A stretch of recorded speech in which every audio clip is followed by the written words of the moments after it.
What was the old saying in the olden days, Labby? 90 degrees, find the tree. You're right.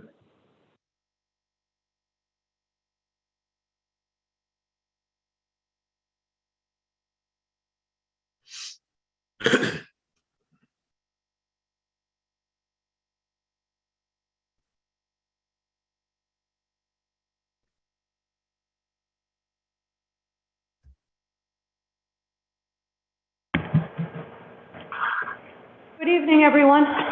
I am Good evening, Providence Chair. Councilwoman Joanne Ryan. Welcome to the Committee on Finance public hearing on Tuesday, June 29, 2021. It is 5:33 p.m. I would like to recognize my committee members who are present this evening. We have Council Majority Whip Castillo is with us. We have Senior Deputy Majority Leader Nicholas Narducci with us this evening. Majority Leader Taylor. We have Council Pro Tempore Pedro Espinal, Councilman Hurria. I think that'll do it. Okay.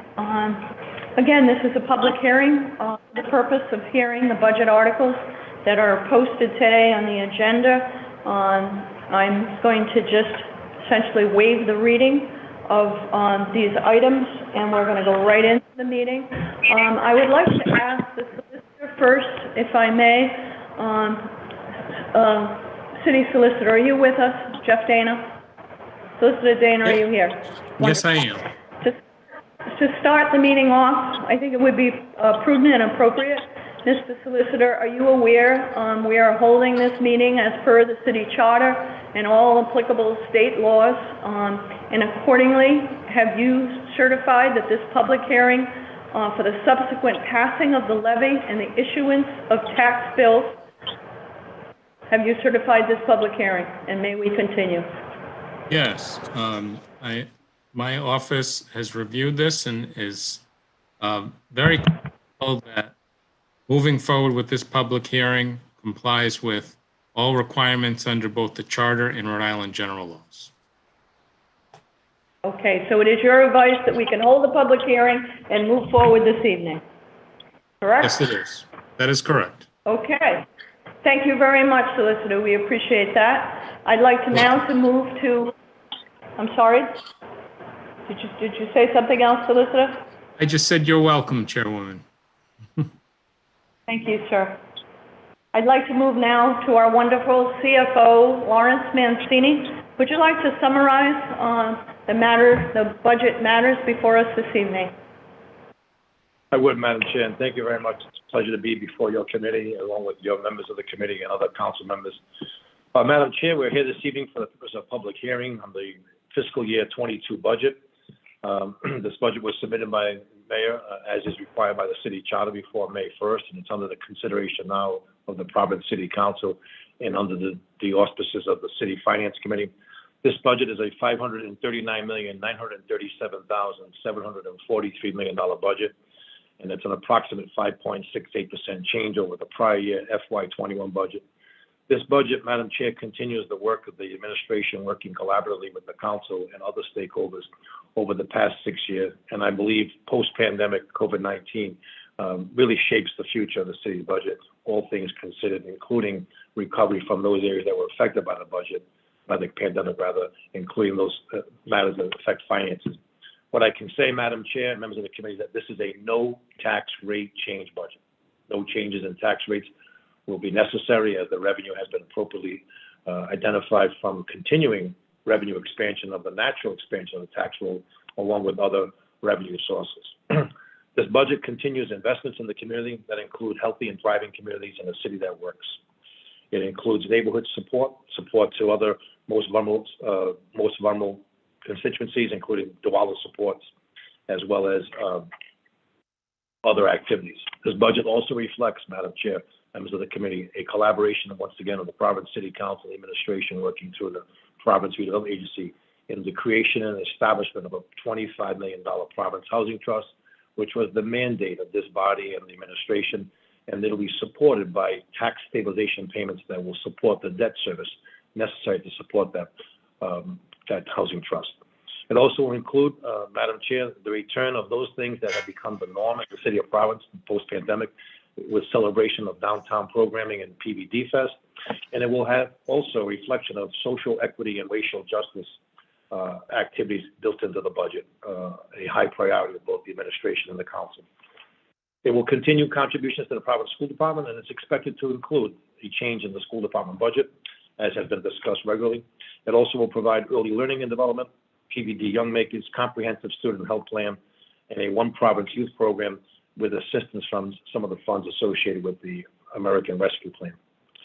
It will also include, Madam Chair, major infrastructure investments as have been supported by the recently adopted $126 million capital improvement plan. That will continue under that funding, as well as it will also include, Madam Chair, the establishment of recruiting and training for the 70th Police Academy, which will include training for 50 new officers. And finally, Madam Chair, it will include the 10th consecutive payment to the city's pension plan at 100% funding. And albeit, while we have had that discussion in recent times about the status of the city's pension plan, what continues is the fiscal discipline associated with making those pension payments. With that, Madam Chair, it is my pleasure to ask you and your committee to give this full consideration. And on behalf of the administration, I submit to you that the administration is in favor of the budget before your committee in this public hearing this evening. Thank you, Madam Chair. Thank you, Chief Mancini. We have anyone signed up? Who has signed up to testify at this public hearing? Yes, Madam Chair, we have one that signed up, and that is Mr. Grant Bulgarian, and I've asked him to unmute so that he may identify himself. Thank you very much. Mr. Bulgarian, can you unmute yourself, please?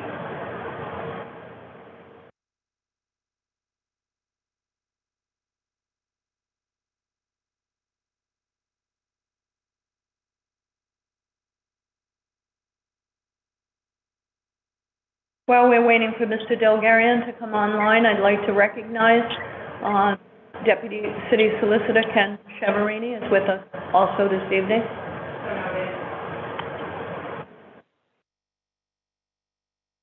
Mr. Bulgarian, can you please unmute yourself? Please identify yourself for the record. Grant Bulgarian. Thank you, Mr. Delgarian. We can hear you. You have the floor. Well, thank you very much. It's a pleasure to be with you, even though it's remote. Hopefully, we can be in person sometime very soon. Just a few thoughts. Some of these thoughts I had wanted to communicate to the council and the committee last year. I had 2 minutes, and I said that I would wait until the end to get another couple of minutes. Well, the end never came. I was with you guys for the entire 7 hours, and never got a chance to return remotely. So we all went to bed at 2 o'clock in the morning. Some thoughts that I had communicated last year was, one, I like the display ad in the newspaper that breaks down the budget by department very helpfully. One suggestion along those lines is that we have the operating column full of figures, and then we have the capital column just has one figure under Public Works, under 50,000. If we put that 150,000 underneath Public Works as a second line item, an additional line item underneath Public Works, and label it as capital, and we'd have a whole column available, and we could break down the one of those huge numbers that's indicated as 88 million this year and 98 million next year. Unallocated costs, debt service, retirement, medical, other. We could break that down by department. That would be instructive and wouldn't take up any extra room in the ad in the paper. Excuse me. Down in the revenue category, we indicate a line item of over $100 million, state/federal. It would be reasonable to add one line item and separate federal and state, so you see how much is coming from the federal and how much is coming from the state. Now, one thought that would add a half an inch more to the display ad would be when we break up, when we have local property taxes and it's all one lump sum.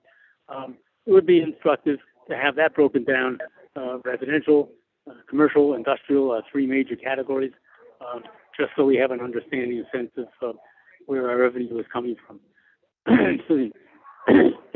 Now, in terms of the specific departments, I have a number of specific recommendations in different departments, but I'm not going to take up your airtime tonight.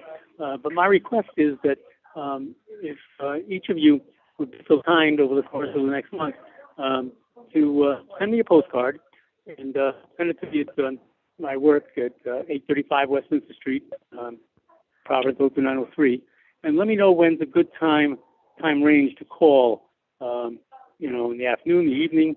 Give me a little time range, and I could give a call. Maybe barely once a month for about 5 minutes, and we could talk about issues that are coming up, and that would be helpful. Now, in a couple different categories, I do want to communicate today. Number one is our level of recycling that is occurring, or you could say more accurately, not occurring in the city of Providence. Sometime later on this week, I encourage you to call Solid Waste Management Corporation and ask them what the rate is for Providence and how it compares to the other 38 cities and towns, and then be thinking about what we can do to enhance our recycling rate here in the city. Chip O'Neill, who is the Speaker of the U.S. House of Representatives and came from Massachusetts, his favorite expression was, "All politics are local." And I'd like to paraphrase that and say, all recycling is local. Think about what in your neighborhood, your neck of the woods, your ward, can be done to enhance the recycling rate just where you are. And let's get together sometime and talk about it so that we can actually make a difference. We have a landfill filling up way prematurely, and we really need to address this post-haste. That's number one. Number two, a line item that doesn't exist because technically it's not part of the city budget, but we all pay into it, and the city is probably paying into it more than anybody, any entity, anybody else, any other entity, and that's the Narragansett Bay Commission, our sewer authority. Excuse me. Because we have a combined stormwater sewer system, we've had to come up with a way to take care of that, and we have plenty of capacity in the sewage treatment plant. We could be a city of 250,000 again, like we were in World War II. No problem. Treat all the sewage we ever send it. It's only when it rains a lot in a short period of time that we overwhelm the system. Now, you would think that what we would endeavor to do to address that situation would be to reduce the amount of water that goes into the system all at one time, deflect, delay, diminish, anything so it doesn't all happen all at one time. No, that's not what the Narragansett Bay Commission decides to do. They decide to collect all the rainwater that falls on the city of Providence and treat all this rainwater. And so we're all paying for all the treating of the rainwater, and we also paid for the repository to collect all this rainwater. And what did we come up with as a bright idea to do this? We dug a tunnel, a deep rock tunnel, as they call it, about 30 feet wide and about 3 miles long. And I was going to say, guess how much that tunnel costs. You won't guess the right amount. You'll be low. Call Narragansett Bay Commission tomorrow. Ask them how much that tunnel costs. And we're all paying for it. And when I say we all, not just Providence, but Pawtucket, Central Falls, North Providence, eastern part of Johnson, northern part of East Providence, Rumford, we're all paying for it. The Narragansett Bay Commission thought that was such a bright idea that they have now decided they want to build a second tunnel under Pawtucket, and we're all going to pay for it. About the same dimension, shorter, only 2¼ miles long. Guess how much that one's going to cost? And they're not even going to do an environmental impact statement. They want to just slide by with an environmental assessment. I request everyone to get in contact with DEM, Department of Environmental Management, because they're the ones that are going to okay this, and tell them that we insist on an environmental impact statement because we want to compare alternatives, because this is not the most cost-effective method to deal with the situation. And so that is right now. That's what has to happen right now. While you guys are working on the budget for the city of Providence, need to address DEM so we get an environmental impact statement so we can actually compare alternatives. Narragansett Bay Commission's perspective as well, we dig a tunnel, that takes care of the problem. They're not interested in a combination of alternatives that together would cost a lot less and address the issue. That's our challenge. Otherwise, we have saddled ourselves and our kids and our grandkids with an enormous cost. Excuse me. When you find out how much this tunnel is projected to cost, you can figure out how many affordable housing units we could build with a fraction of that money. And so we really need to address this right now. And so I leave you with that admonition and that encouragement, and look forward to speaking with you soon. And thank you very much for all your service. I respect anyone and everyone who runs for office because they're committed to doing the public good, and that's why we're here on this planet, to do God's good work on earth. So I thank you, and Godspeed. Take care. Thank you, Mr. Delgarian. It's always a pleasure. Madam Clerk, is there anyone else who has signed up to speak this evening? No, Madam Chair. Okay. I believe that's it, and that's a wrap. We've continued the budget items. I want to thank you all. That concludes our public hearing on this budget. Thank you. We're adjourned. Thank you, Madam Chair.